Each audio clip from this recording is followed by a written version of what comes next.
may question si pare ano. So paano daw tayo nag-snipe ng coin? Ayan. So kung makikita nyo, ayan, nasa ano tayo. Ang ginagawa ko kasi nagbe-breakdown ako is 1 hour 15 minutes and 5 minutes. Ayan. So minsan 1 hour 15 minutes enter na ako. Minsan hindi ko na hinihintay hindi ko na nire-refine mag-entry sa 5 minutes. Pero paano nga ba ako nag-snipe na ako? So as you can see, ayan ang ginagawa ko. So ang ginagawa kong higher time frame is si 1 hour ano. So ayan. So kung makikita ninyo, so 1 hour is bullish kasi pataas siya. Nag-trade siya ng lower high, higher low, higher low, higher high. So ganito, ayan, ini-evaluate ko yung trend kung ano ba yung kanyang ginagawa. So ayan, nakita ko dito na may yung ating trend line, may trend line tayo dyan which is ano ba tawag dito, basta trend line ano. so as you can see, nakikita nyo yan, nag-tap siya dito, tap siya dito, dito. So touching point yan ano. So dito, so nung nakaraan nandito pa lang yung price, ayan, dito, ayan. So sabi ko possible mag-touch yan dito. So ang ginawa ko, naghintay ako na lumapit yung price dyan.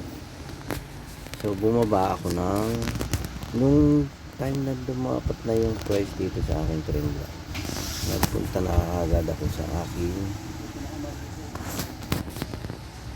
15 minutes.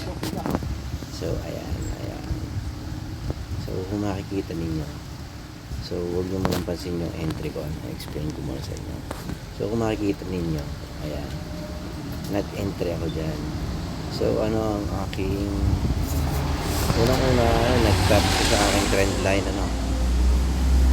Pangalawa, yan ang ating unang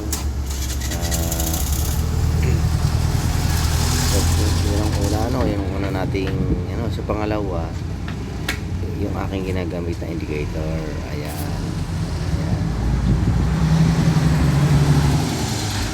Unang-una sa higher time frame, nag-tap siya sa ating trend line ano. So pangalawa, ayan, may diversion, pati may diversion. Makikita dyan, wait lang, lagyan natin ng label, diversion na eh. So ayan, so nakikita nyo ang aking volume indicator. So overbought and oversold, overbought dito, oversold dito, sorry, ayan. So divergence ano guys. So ayan, wala natin ito. So ayan, overall dito, nung mag-tap siya dito, dahil alam kong dahil dito pala oversold na siya dito. So ngayon yung nandito pala yung price, yung trend line ko ito sa higher time frame ito. So inabangan ko, naggawa ako ng imaginary line na divergence. So sabi ko, once ito ay lumapat dito at itong volume ko is hindi niya na break itong aking pinakailalim na volume ito. So mag-tap lang siya dyan, entry na yan. So nag-entry na tayo dyan ano. Yan, tanggalin natin. So hindi ko na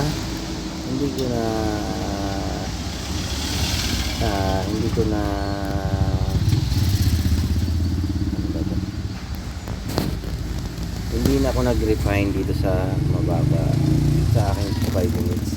Hindi na ako nag-refine dito ano. So as you can see naman, same lang no. So makikita nyo, nasa oversold siya.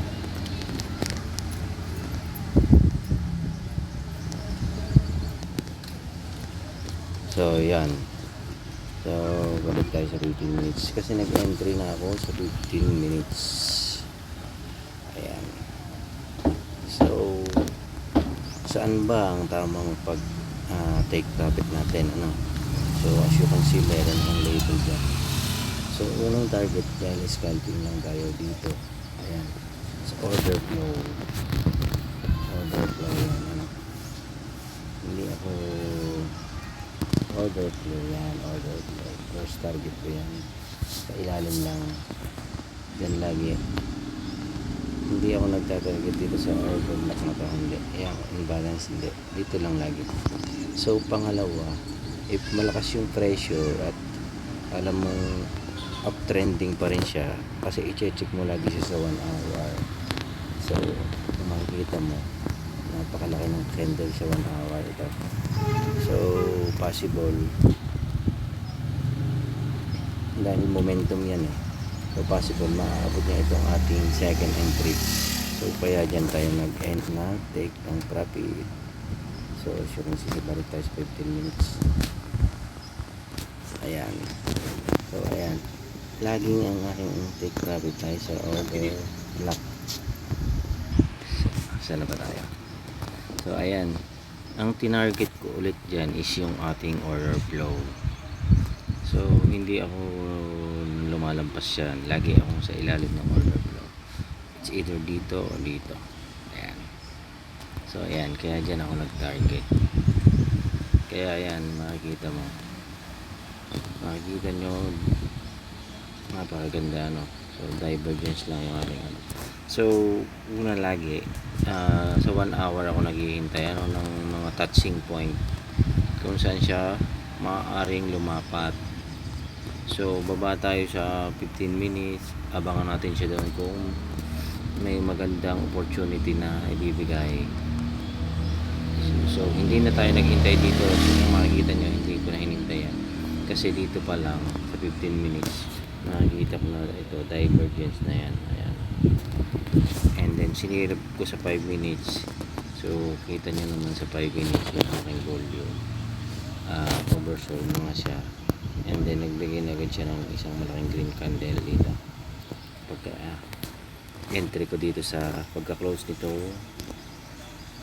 5 minutes candle na ito. So nag-enter na ako dyan. Ayan, so ayun lang, no? Hopefully may natutunan kayo. So ganun lang po ako mag-snipe ng coin. Ayan, mahilig akong mag-divergence, ano, gumamit ng divergence. Ayan, ganyan lang. Medyo marami pa tayong pag-aaralan kasi pagka medyo baguhan pa, hindi nyo agad ito makukuha eh. Pero ayan, maintindihan mo naman yan. At saka isa, unang-una,